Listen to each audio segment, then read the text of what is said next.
Well, it's officially been 25 days since VP Kamala Harris held a press conference after she was appointed President Biden's manager of the border crisis. The migrant crisis at the US-Mexico border continues, with shocking new details emerging every day. On Saturday, we saw hundreds of girls aged 14 to 17 abruptly removed from a facility in Houston where they had been living since April 1st. According to the Houston Chronicle, a Health and Human Services employee died at the facility on Friday night, but the details were still unclear. The incident and the removal of the girls followed the newspaper's recent reporting about crowded conditions at the facility. Meanwhile, Harris continues to face criticism as she has not visited the border or held a news conference. The VP finally said this week she plans to travel to Guatemala and Mexico soon, but did not provide a time frame for the visit. White House Press Secretary Jen Psaki shielded criticism levelled at the VP over her handling of the crisis.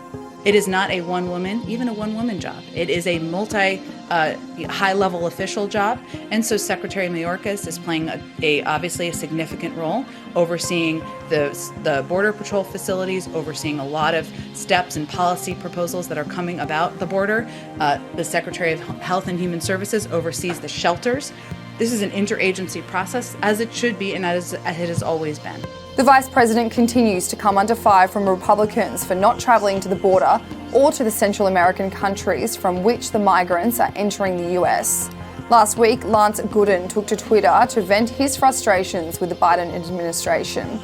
He wrote, "Today is Monday, April 12, 2021. 19 days have passed without a press conference from Kamala Harris on the border crisis.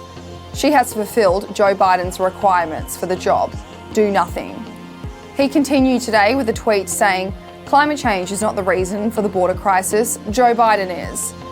Andy Biggs wrote, "Day 24, still no border visit by Kamala Harris. This is no longer an act of incompetence. This is willfully executed."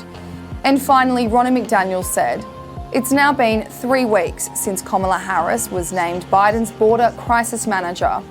And while she's laughed, there were over 172,000 border apprehensions in March, including the most unaccompanied children taken into custody ever recorded." Republican Steve Scalise even declared Kamala Harris as missing amid the crisis by putting a picture of her on a milk carton.